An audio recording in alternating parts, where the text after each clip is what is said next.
Buenas, mi nombre es Winifred Amparo, matrícula 1513977.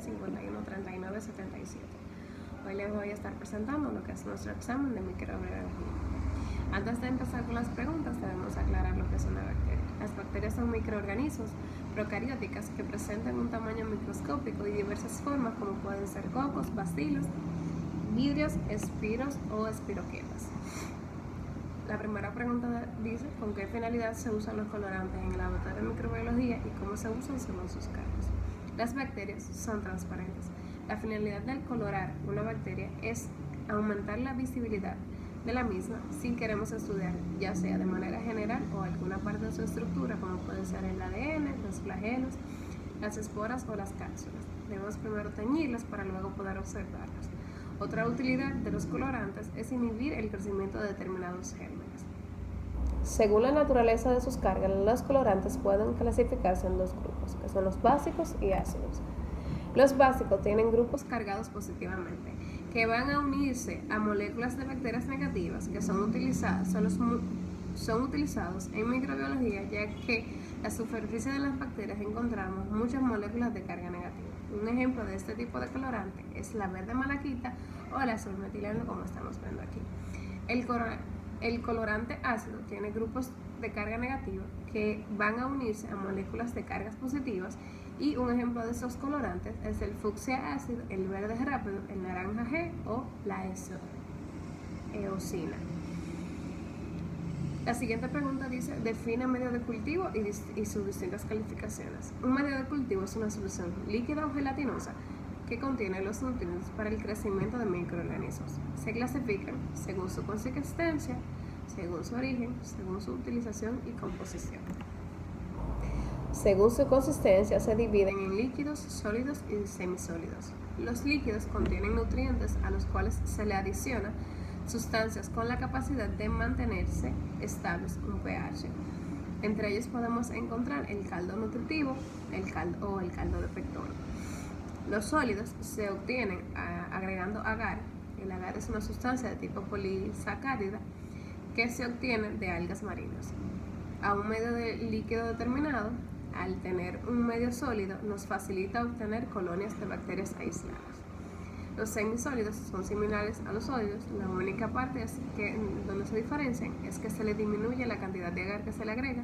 Esto permite conservar las cepas bacterianas y observar y registrar las bacterias que son movibles.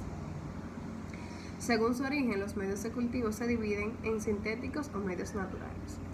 Los medios sintéticos o químicamente definidos son los medios compuestos por productos químicos conocidos y se utilizan para realizar estudios metabólicos.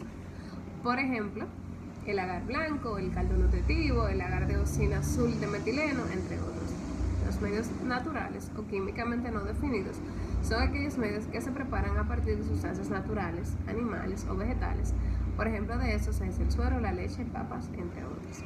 Según su utilización y su composición, los medios de cultivo pueden clasificarse en simples, enriquecidos, selectivos, diferenciales y enriquecimientos. Los simples poseen los requisitos nutricionales para permitir el desarrollo bacteriano general. Un ejemplo de esto es el agar nutritivo. Los enriquecidos son medios simples o comunes a los que se le añaden ciertos elementos como es sangre, suero, huevo, glucosa o vitamina, entre otros, lo que permite el aporte de favorecer el crecimiento de sustancias que neutralizan agentes inhibidores del crecimiento de bacterias existentes nutricionalmente. Un ejemplo de esto es el agar de sangre.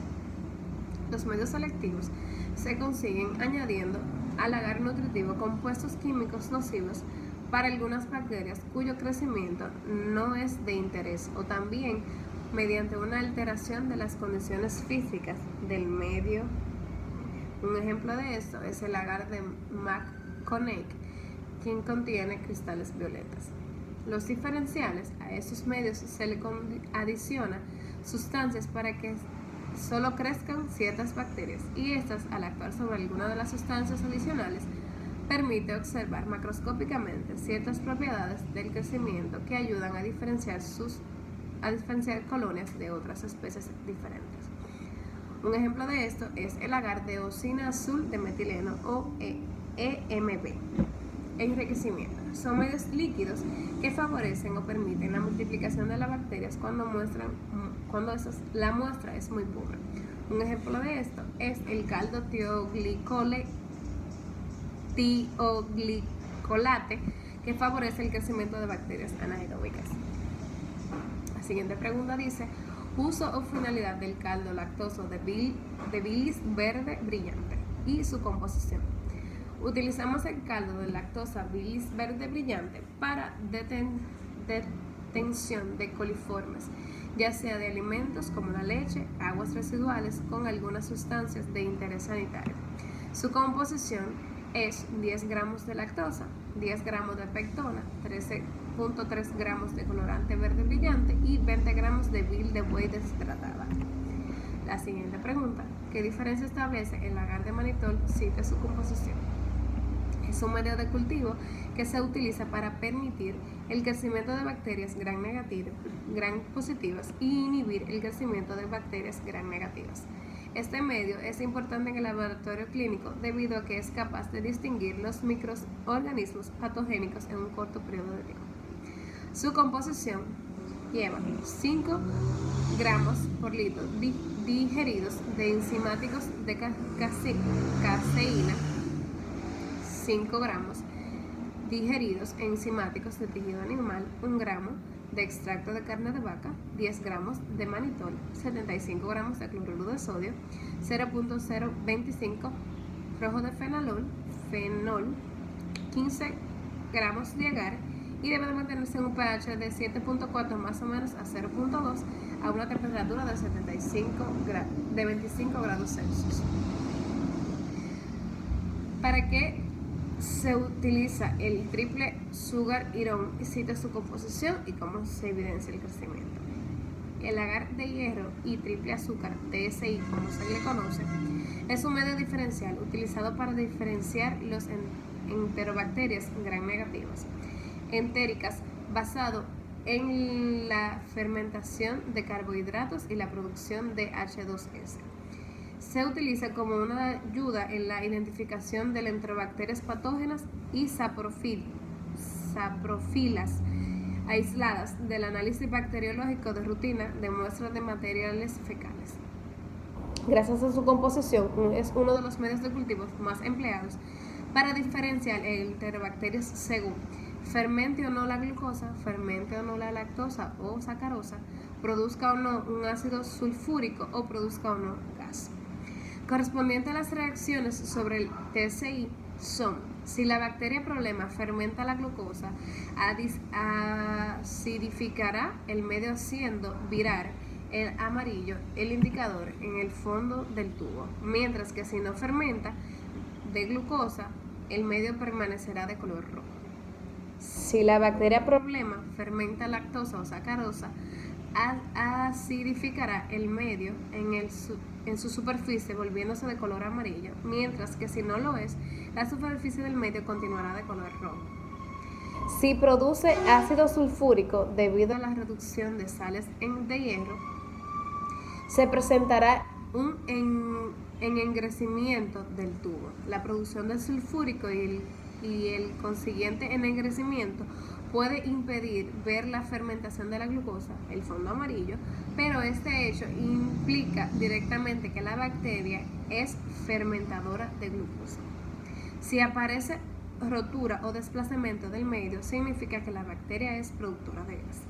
Su composición lleva pectona, 159 gramos, extracto de levadura, 39.9 gramos, extracto de carne, 3 gramos, sacarosa, 10 gramos, glucosa, 1 gramo, lactosa, 10 gramos, sulfato de hierro, 0.20 gramos, cloruro de sodio, 5 gramos, tiosulfurato de sodio, 0.30 gramos y rojo fenol, 0.024 gramos.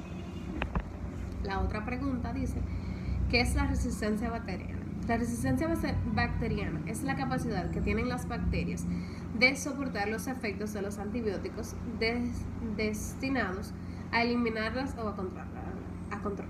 Los antibióticos son medicamentos que utilizamos para prevenir y tratar las infecciones bacterianas.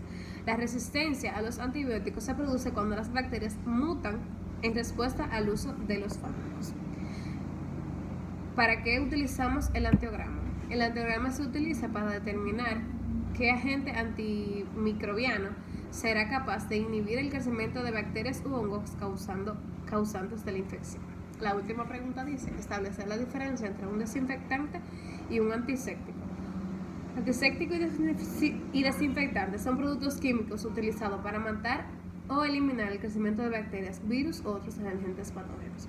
Pero en el ambiente de las ciencias de la salud tienen una importante diferencia, y es que los antisépticos son destinados al uso de tejidos vivos y los desinfectantes son sobre objetos inanimados.